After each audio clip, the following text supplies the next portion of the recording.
Fala, pequeno pôneis, tudo bem com vocês? Aqui é o Natan e esse é o canal Física para Pedestres. Estou aqui hoje para ajudar vocês do primeiro ano com as atividades do PET, volume 6, semana 3, tá bom? O que vai ter no vídeo, gente? No vídeo de hoje a gente vai falar de energia potencial gravitacional e fazer as 3 questões da semana. Vai ser bem rapidinho. Bom, o que é energia potencial gravitacional? Energia potencial gravitacional é uma energia que está associada à altura do corpo. Como assim, Natan? Bom, a energia potencial é uma energia associada à posição. Quando o corpo está em algum lugar que existe um campo gravitacional, como por exemplo a Terra, que tem a gravidade em volta dela, quanto mais distante ele estiver da superfície da Terra, quanto maior for a altura dele, mais ele vai ganhar energia cinética na hora que ele cair. Então, quando ele está imerso em um campo gravitacional, a interação com esse campo gravitacional faz com que ele ganhe energia cinética se ele for solto. Então, o fato de ele estar naquela posição que existe uma possibilidade dele se mover, fornece a ele um tipo de energia. E essa energia a gente chama de energia potencial gravitacional, tá bom? Então, quanto maior a altura do corpo, maior a energia potencial. Comparando essas duas pedras aqui, essa aqui tem essa de cima aqui tem maior energia potencial gravitacional e essa aqui tem menor energia potencial gravitacional. Não quer dizer que essa aqui não tenha, mas o que interessa para a gente é a diferença de energia potencial. Então, a gente sempre marca um lugar para ser o nosso parâmetro, né, para ser a nossa referência, adota ele como zero, e a partir dali tudo que tiver a mais de altura vai ser o que ele tem a mais de energia potencial. E é essa diferença de energia potencial que interessa para a gente, tá bom? Então a gente pode adotar aqui como zero e a altura sendo medida a partir do solo. Então a gente tem que energia potencial gravitacional é o produto dessas três coisas. A massa do corpo, quanto maior a massa dele, maior a interação com a gravidade, a própria gravidade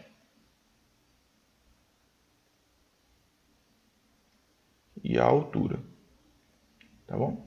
Então, a energia potencial gravitacional nada mais é do que a massa vezes a gravidade vezes a altura. Tá bom? Bom, ela pode ser entendida também como o trabalho da força-peso. A gente já viu em alguns vídeos atrás que o trabalho é a transferência de energia através da ação de uma força. Quando a pedra cai, é porque a força-peso, né, a força gravitacional, puxa esse cara para baixo. Essa força-peso interage com esse cara e esse cara cai.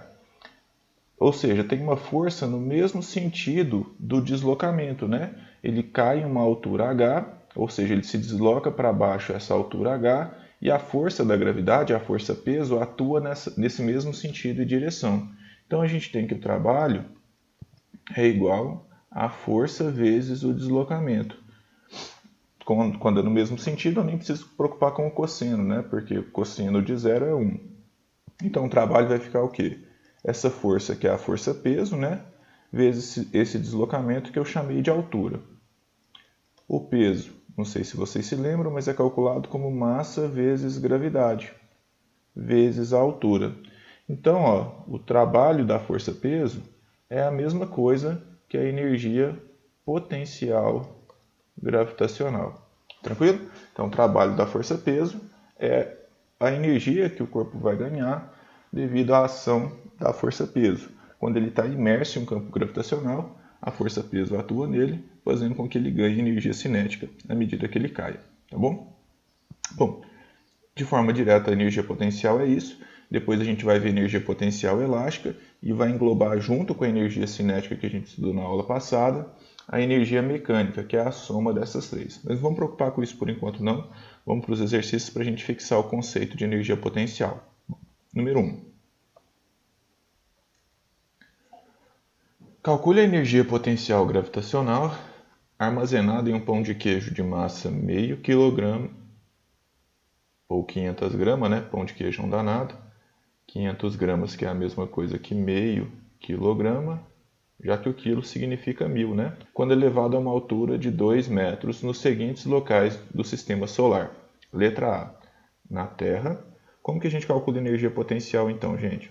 Energia potencial é massa vezes gravidade vezes altura. A massa é meio quilograma, né? É meio. A gravidade é 9,8 na Terra e a altura é 2 metros. Meio vezes 2 dá 1. Então, a energia potencial gravitacional aqui na Terra é 9,8 joules. Letra B. Na Lua. Na Lua a gravidade é menor, então a energia potencial gravitacional tem que ser menor também. Energia potencial é massa vezes gravidade vezes altura. A massa e a altura é a mesma, então a massa é meio, a gravidade é 1,6 e a altura é 2. Como 2 vezes meio dá 1, a energia potencial gravitacional fica 1,6 joules. Na letra C, a gente tem que calcular em Marte, que a gravidade é 3,8. Então a energia potencial gravitacional vai ser um pouquinho maior que na Lua, né? A massa continua sendo meio, a gravidade é 3,8 e a altura é 2. Como meio vezes 2 dá 1, a energia potencial gravitacional em Marte é 3,8 joules. E por último, no Sol,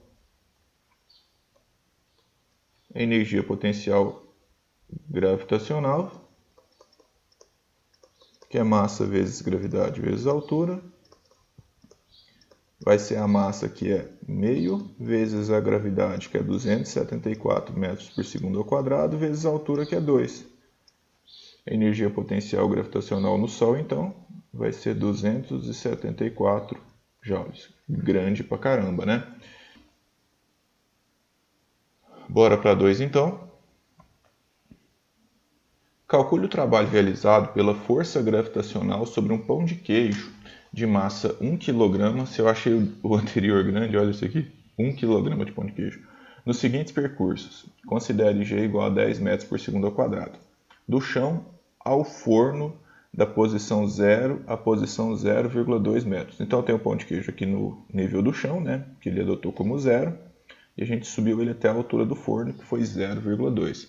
Para onde atua a força peso, a força gravitacional? Ela atua para baixo, né? Ou seja, contrário ao deslocamento. Se é contrário ao deslocamento, o trabalho é negativo, né? A gente tem que o trabalho vai ser menos F vezes D.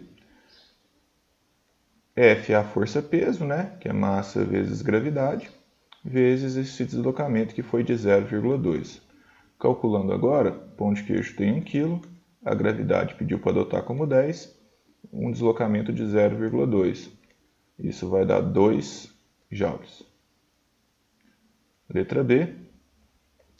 Do forno à mesa, na posição meio metro, né? Então vou tirar do 0,2 onde está, que é o forno, e levar até meio metro de altura, que é a altura da mesa, né? E calcular o trabalho da força-peso.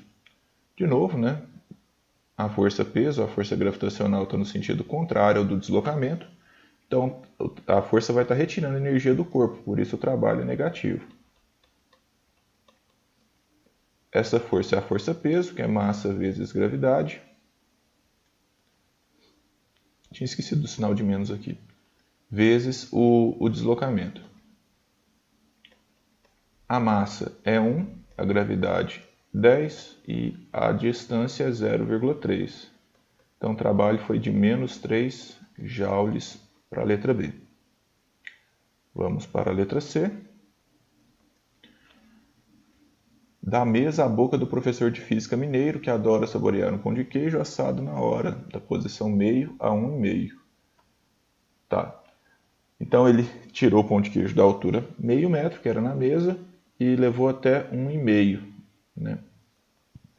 E aí o trabalho da força-peso, de novo, vai ser menos F vezes D. Por que, Natan? Porque o deslocamento é para cima e a força-peso, a força gravitacional, é para baixo. Essa força é a força-peso, que é massa vezes gravidade. A gente tem então que o pão de queijo é 1 kg, a gravidade é 10 e o deslocamento foi de 1. Logo, o trabalho nessa situação foi de 10 joules, negativo de novo. Da boca do professor ao chão. O pão de queijo estava muito quente e o desastrado do professor o deixou cair, da posição 1,5 à posição 0. Então, quando eu solto o pão de queijo aqui, ó, ele cai até o chão, né? Com um deslocamento agora de 1,5 metro, no mesmo sentido que a força-peso, no mesmo sentido que a força gravitacional. Então, o trabalho agora vai ser positivo, né? O trabalho vai ser F vezes D, porque o deslocamento e a força têm o mesmo sentido.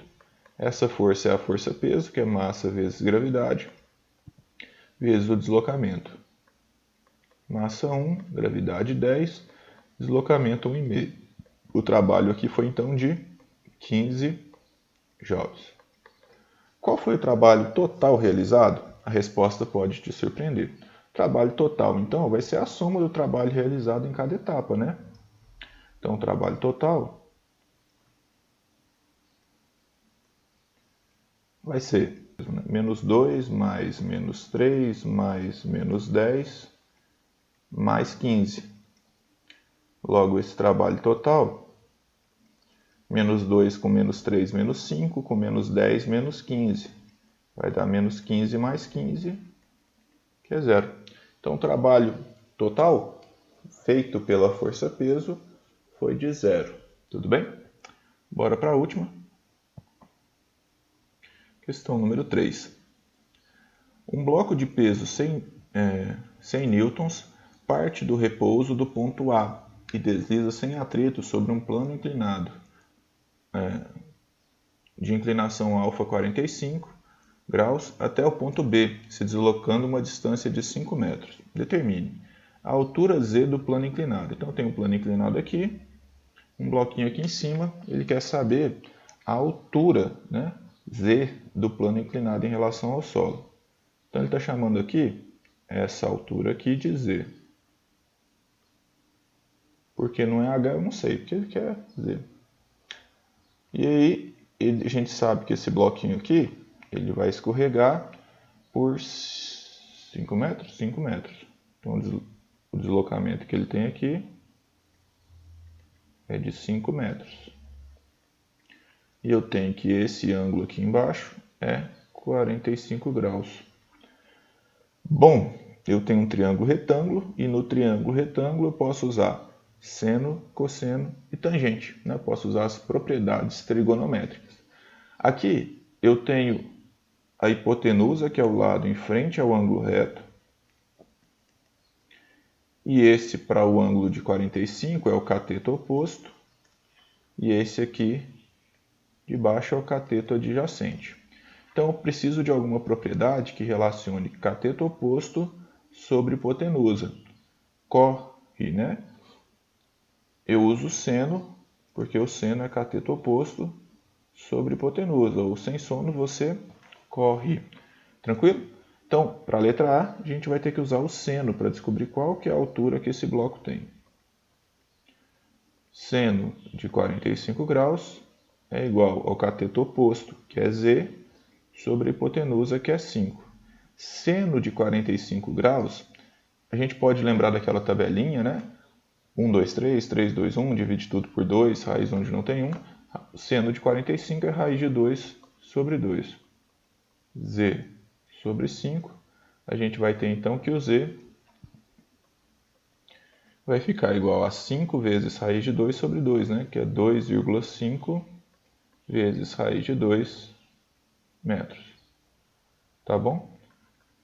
Não é bonito, mas o valor mais exato que a gente pode pôr é aqui, já que raiz de 2 não tem valor exato, né? Se quiser usar, é próximo a 1,4 o valor dessa raiz. Vamos para a letra B agora. O trabalho realizado pela força gravitacional no percurso de descida do bloco. Então, a força peso, né, a força gravitacional, ela é para baixo e ela só faz trabalho, né, no sentido oposto ao deslocamento. Então esse bloco aqui ele se move para a direita enquanto ele cai. Mas para o movimento da direita, essa força-peso não influencia em nada. O que ela influencia, né, o que ela realiza trabalho é apenas no sentido da altura. Então, o único deslocamento que me interessa aqui é o deslocamento vertical, já que essa força aqui ela é apenas vertical. Então, o trabalho da força-peso é a força aplicada vezes o deslocamento, né?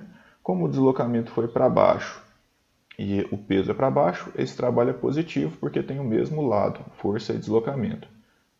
A força é a força-peso, que vale 100 newtons. O deslocamento a gente acabou de calcular, que é 2,5 vezes raiz de 2. O trabalho, então, vai ser 250 raiz de 2 joules. Tá? Quem não gostar de deixar a raiz, pode resolver ela aí na calculadora ou usar 1,4. Mas eu deixo porque fica mais exato, tá? Se fosse uma questão de marcar, tivesse aproximadamente, aí a gente resolveria, tá certo? Galera, então o vídeo de hoje foi esse, espero que vocês tenham gostado. Se eu ajudei vocês, deixa um joinha aí, se inscreve no canal para ficar por dentro dos próximos vídeos. E a gente se vê semana que vem. Abração, gente. Até mais.